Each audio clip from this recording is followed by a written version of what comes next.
His alarm goes off at 6 a.m. He puts on his ironed shirt. Drives to an office where people call him sir. He has a salary most people in his neighborhood would cry for. And tonight, he is going to sit in his car outside a grocery store, doing math on his phone, trying to figure out if he can afford eggs. Not because he lost his job. Not because he had a medical emergency. Not because anything terrible happened. Just because it's the 24th. And the 24th is always the same. Empty account. Full life on the outside. And a shame so heavy he's never said it out loud to a single person. Not his parents. Not his girlfriend. Not his best friend. He just sits in that car. Alone with the number. And drives home. This is the story of Marcus. And if you have ever felt that specific silence, that 3 a.m. panic about money that you hide from everyone around you, then this video was made for you. If you've ever looked at your salary and wondered where it all goes, this video is going to explain something that most people never figure out in their entire lives. Subscribe right now. Because what you're about to hear is the conversation nobody had with you growing up. Meet Marcus. 35 years old. Senior project manager at a mid-sized logistics company. He earned $4,800 a month, after tax. That's not rich. But it's solid. Comfortable. Respectable. He had a decent car. A 2-bedroom apartment in a good neighborhood. He dressed well, ate well, and lived what most people looking from the outside would call a good life. His parents were proud. His old school friends called him the successful one. At family gatherings, people asked him for advice. Marcus loved that feeling. He needed that feeling. And that need, that quiet, desperate need to be seen as successful, was quietly eating him alive. Every month, Marcus earned $4,800. Every month, Marcus spent $4,800. Sometimes more. He had no savings account. No investments. No financial plan. Just a salary that arrived and disappeared, like water poured into sand. Let's follow Marcus through a single month. Week 1. Payday. The moment the salary hits, Marcus feels a rush. Real and physical. Like exhaling after holding your breath.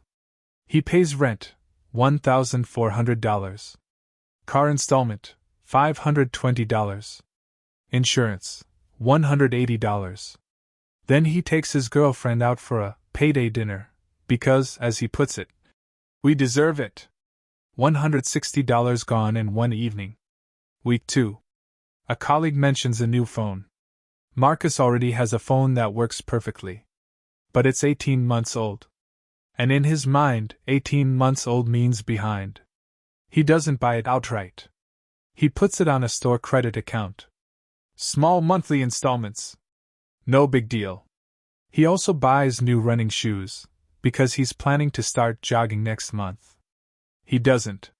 Week 3. A school friend is visiting from another city.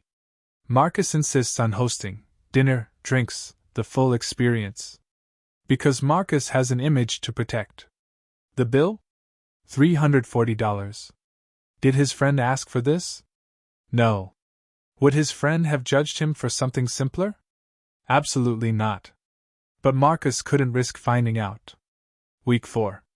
5 days before payday. Account nearly empty. He puts groceries on his credit card. Borrows $200 from his sister.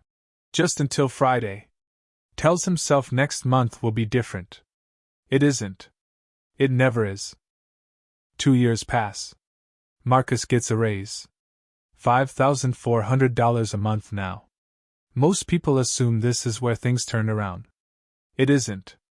Because within 90 days of the raise, Marcus has upgraded his apartment.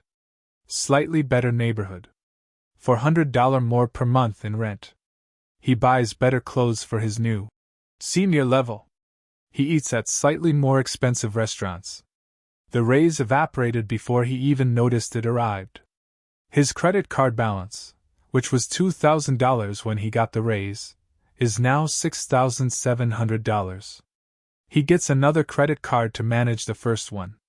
then a personal loan to consolidate both. Then slowly, quietly, fills the cards back up. At 38, Marcus is earning more than he ever has. And he is more financially fragile than he has ever been.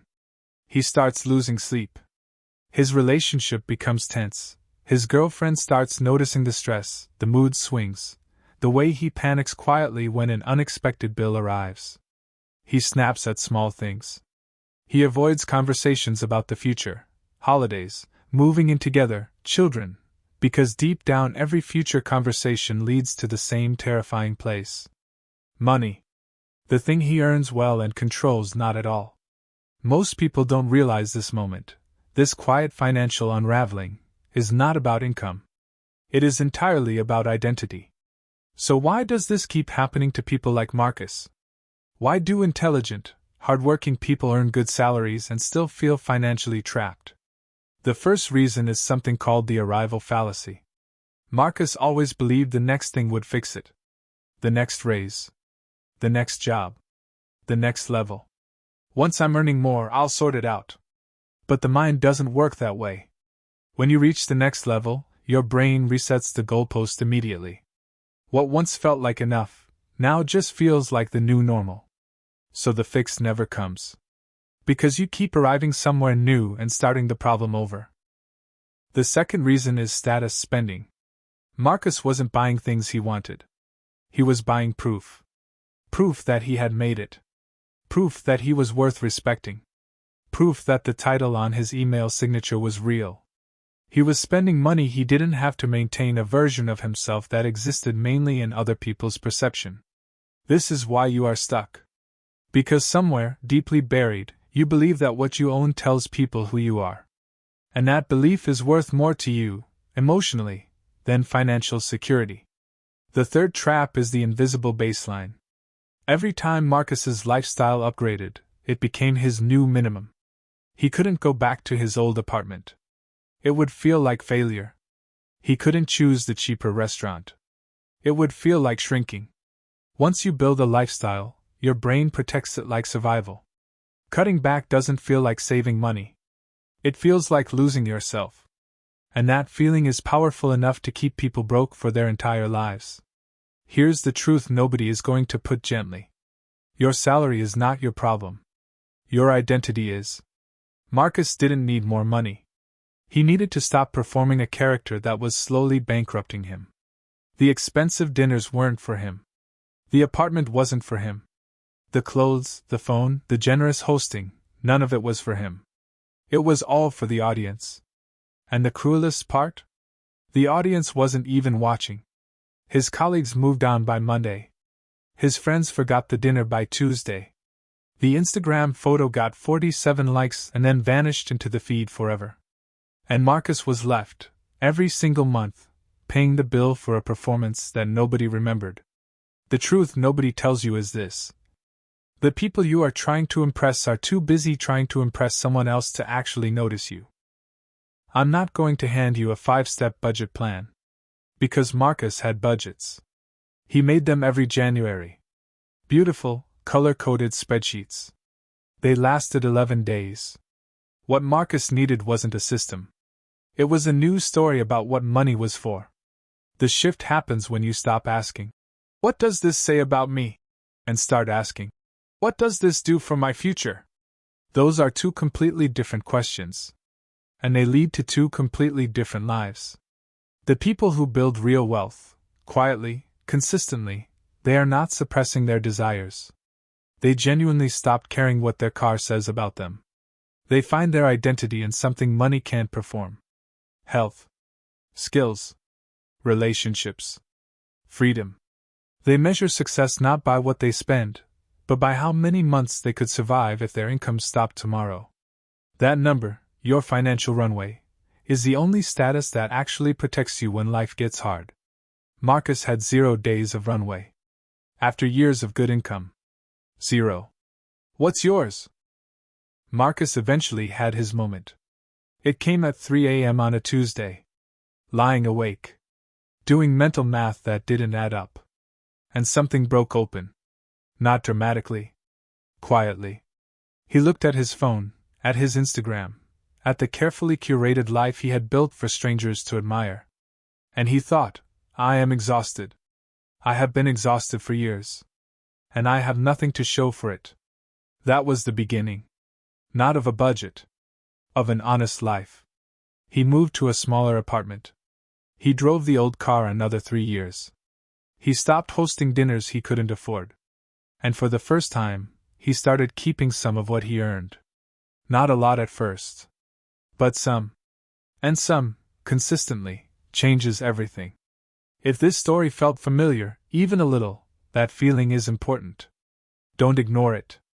Drop a comment below and tell me, are you spending for your life, or spending for your audience? Be honest. This is a safe space. Subscribe if you want more stories that go past the surface. Because real financial change doesn't start with a spreadsheet. It starts with the truth. Share this with someone who earns well but never seems to have enough. They might need this more than they know. See you in the next one.